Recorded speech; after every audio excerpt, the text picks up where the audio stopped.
Bonjour et bienvenue sur France 24. Notre invité aujourd'hui est Youri Latortue. Il est ancien président du Sénat en Haïti. C'est une des chevilles ouvrières du mouvement d'opposition au président Jovenel Moïse. Il est avec nous depuis Port-au-Prince. Merci d'être avec nous. Un plaisir d'être avec vous. Alors depuis plusieurs semaines, une vague de contestation s'est levée contre le président.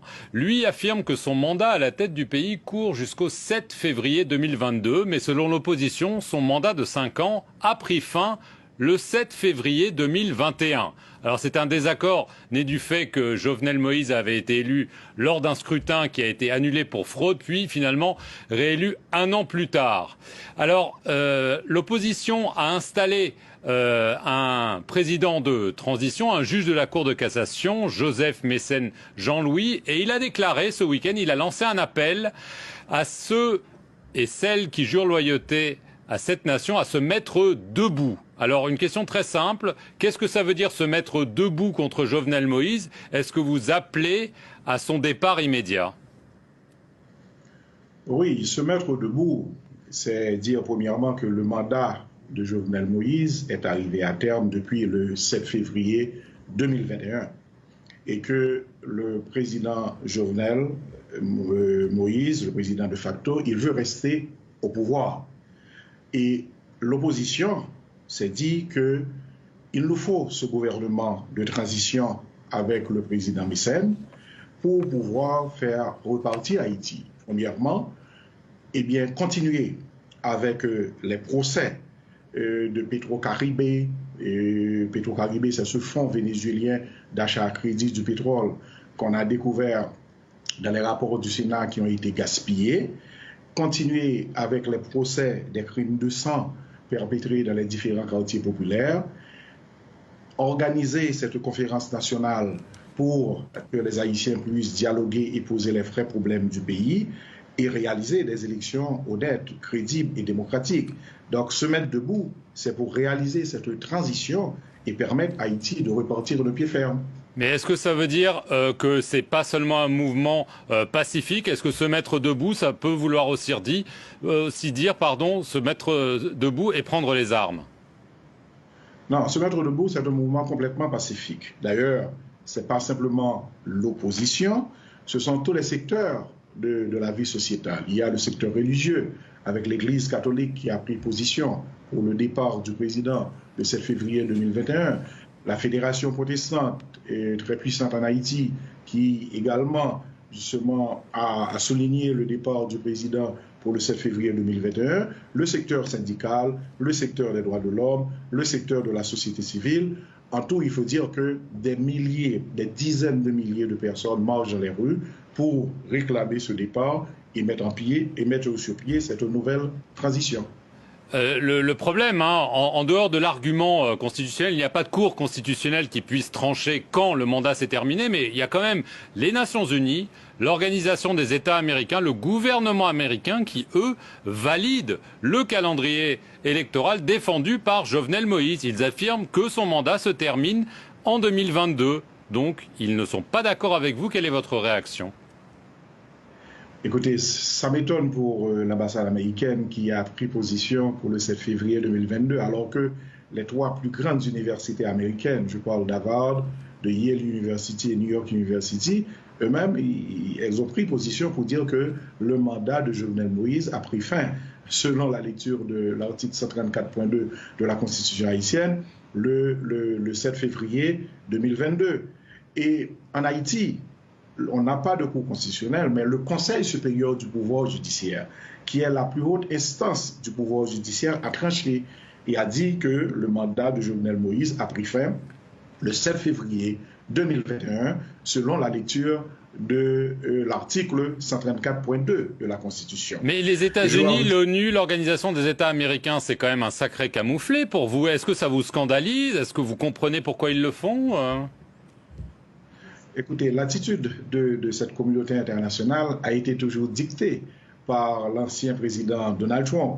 Vous savez que le président Donald Trump a signé une entente avec le président Jovenel Moïse, une entente très simple pour dire que, écoutez, moi, je vais vous protéger contre les manifestations populaires, puisqu'il y avait de grandes manifestations contre le président Jovenel Moïse pour les faits de corruption, pour des faits de malversation.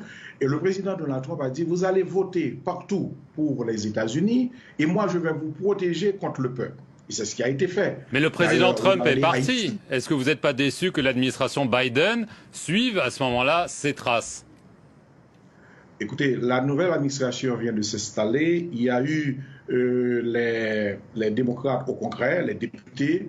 Il y a eu le sénateur Lely qui a pris position pour dire que le mandat du président Jovenel a pris fin le 7 février 2021. Je crois qu'il y a tout un processus qui se met en place et nous espérons que cette administration va changer, puisque le président Joe Biden, en campagne, avait dit que le président Donald Trump avait délaissé Haïti et que lui, il allait justement prendre le cas d'Haïti, il allait regarder Haïti comme un pays qui a besoin d'assistance. Dans ce cas, nous espérons que cette nouvelle administration va suivre les élus du Congrès, tant au Sénat qu'à la Chambre des députés.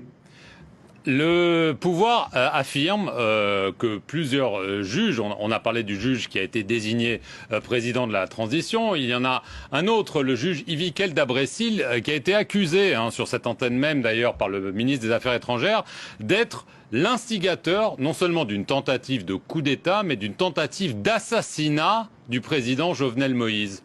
Votre réaction à ces accusations très graves? Vous savez, pour cette farce du 7 février 2021, parler de tentative de coup d'État et tentative d'assassinat, écoutez, je crois que c'est tout à fait ridicule.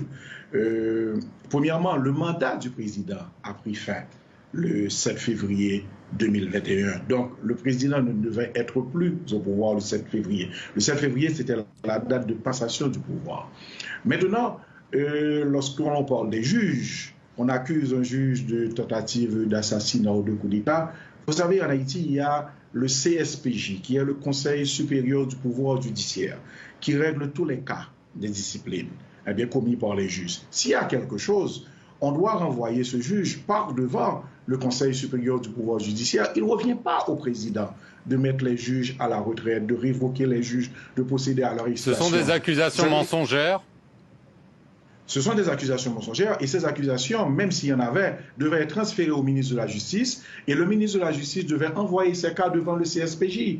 Il ne revient pas au président de prendre des décisions puisque c'est un pouvoir indépendant selon les articles 59 et 60 de la Constitution et c'est le CSPJ qui règle les cas d'indiscipline, de fautes graves commis par les juges. Qu'est-ce que vous pensez qui est l'intention du président Jovenel Moïse? Lui, il dit « Je veux finir mon mandat, qu'on me laisse terminer mon mandat ». Est-ce que vous le soupçonnez de vouloir, en fait, changer la Constitution? Il n'y a qu'un mandat présidentiel, normalement, en Haïti, pour pouvoir se représenter et peut-être rester au pouvoir.